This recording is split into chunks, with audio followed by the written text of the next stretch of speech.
Ang mabuting balita ng Panginoon ayon kay San Marcos. Nakalimutan ng mga alagad na magdala ng tinapay. Iisa lang ang kanilang tinapay sa bangka. Sinabi ni Jesus sa kanila, "Mag-ingat kayo sa pampaalsang kinakalat ng mga Pariseo at ni Herodes." Sabi nila sa isa't isa, "Wala kasi tayong dalang tinapay kaya sinabi niya yun." Dahil alam ni Jesus ang kanilang pinag-uusapan, sinabi niya sa kanila, "Bakit ninyo pinag-uusapan kayo walang dalang tinapay? Hindi pa ba kayo nakakaintindi? Hindi pa ba ito abot ng inyong isip? Wala ba kayong mata? Bakit hindi kayo makakita? Wala ba kayong tenga? Bakit hindi kayo makarinig?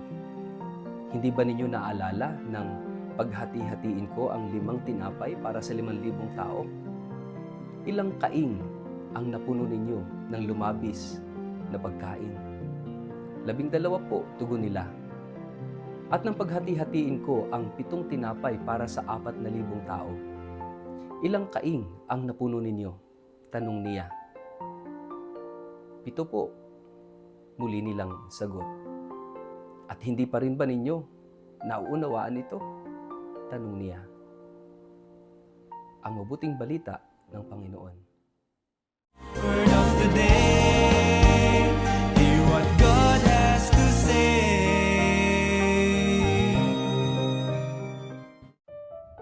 Mapagpalang araw po sa inyong lahat. Kumusta po kayo? Ang ating word of the day ay remembering.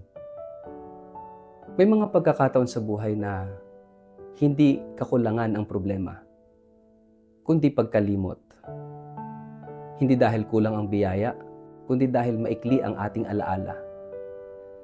Sa Ebanghelyo ngayon, matapos ang 2 himala ng pagpapakain sa libo-libo, nasa bangka ang mga alagad at nag-aalala dahil iisa lamang ang kanilang tinapay. At sa gitna ng kanilang pag-aalaala, isang salita ang tahimik ngunit malalim na lumilitaw rito. Remembering o pag-alala. Binalaan sila ni Jesus, "Mag-ingat kayo sa libadura ng mga Pariseo at ni Herodes."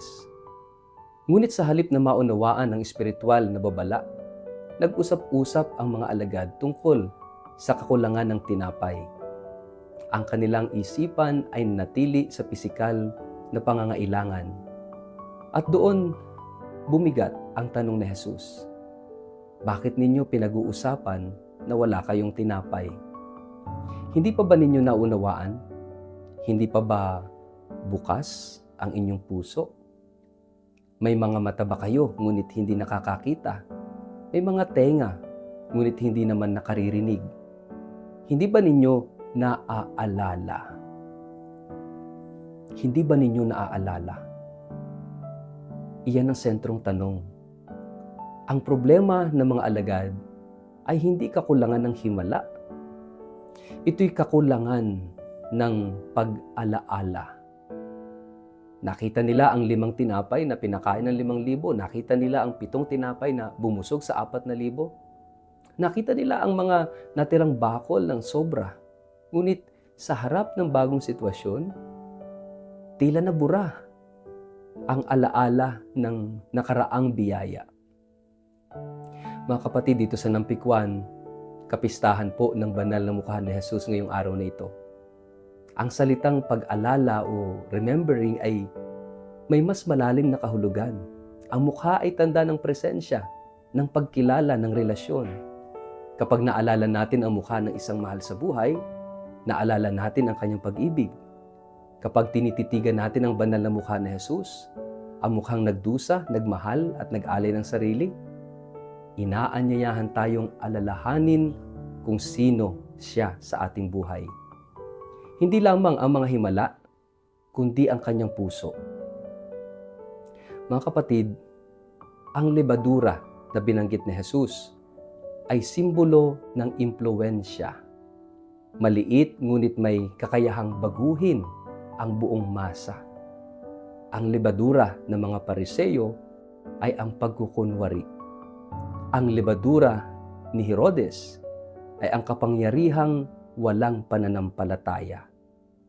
Ngunit may isa pang lebadura na mas makapangyarihan, ang pag-alala sa kabutihan ng Diyos. Kapag naalala natin ang kanyang mga gawa, lumalakas ang ating tiwala. Kapag nakakalimot tayo, mabilis tayong mag-alala.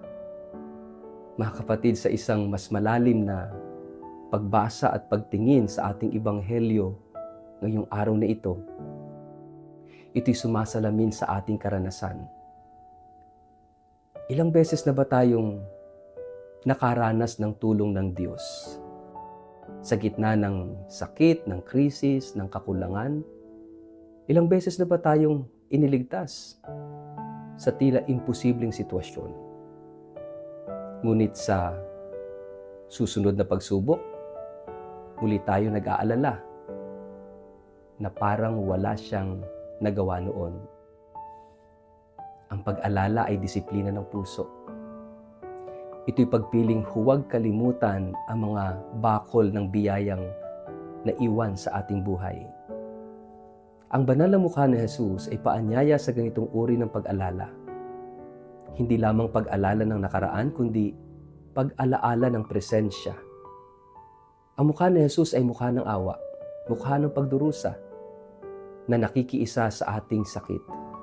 Mukha ng pag-ibig na hindi sumusuko. Kapag tinititigan natin ang kanyang mukha, naaalala natin na ang Diyos ay hindi idea, siya'y personal.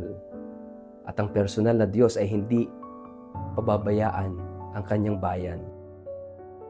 May tanong si Jesus na tila paulit-ulit, hindi pa ba ninyo nauunawaan? Ang pag-unawa ay hindi lamang intellectual. Ito'y pagpasok ng alaala sa puso.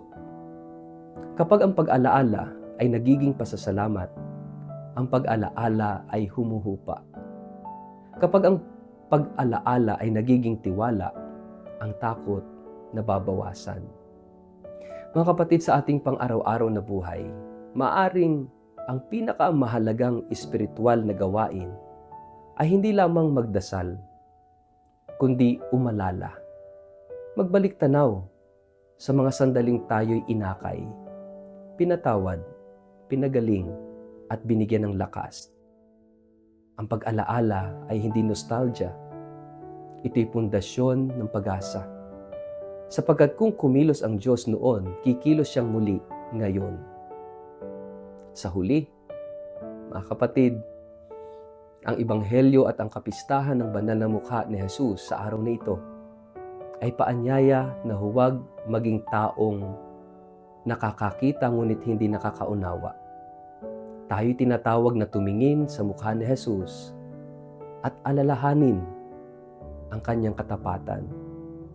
Sa bawat pagharap sa kakulangan, alalahanin ang mga bakol ng sobra. Sa bawat pag-alaala, alalahanin ang mga himalang nagdaan. Magnilay tayo. Magtanong sa ating sarili.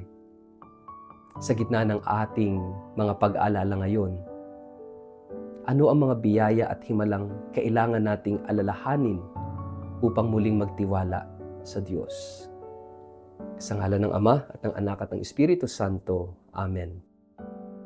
Panginoong Jesus, banal na mukha ng pag-ibig at awa, tulungan mo kaming huwag makalimot sa iyong kabutihan. Sa bawat pagsubok, ipaalala mo sa amin ang mga biyayang ipinagkaloob mo noon. Linisin mo ang aming puso sa pag-alala at punuin ito ng pasasalamat at tiwala. Naway sa pagtitig sa iyong mukha, matagpuan namin ang kapayapaan at pag-asa. Amen. Pagpalain kayo't ingatan ng makapangyarihang Diyos, Ama, Anak at Espiritu Santo. Amen.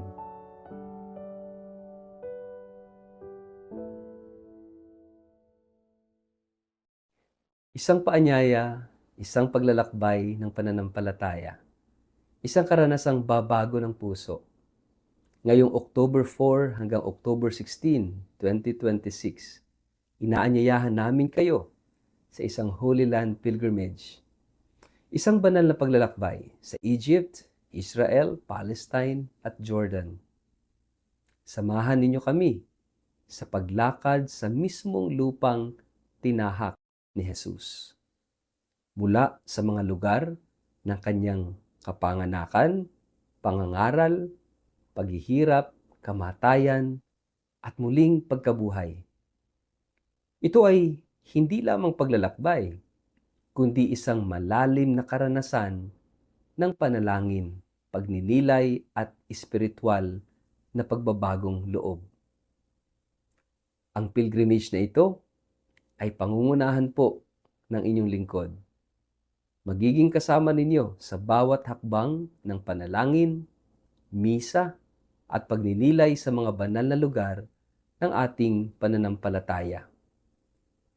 Huwag niyo na pong palampasin ang pagkakataong ito na maranasan ang banal na lupain, hindi lang sa isip, kundi sa puso.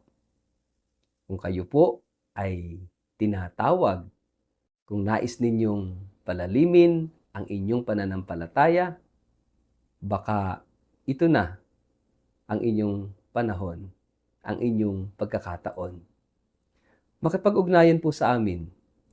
Pwede kayong magpadala ng mensahe sa email sa inquiry@tobiyahe.com, mag-text o tumawag sa 0917-317-4536. Holy Land Pilgrimage 2026. Isang paglalakbay ng pananampalataya, isang biyayang dadalhin habang buhay.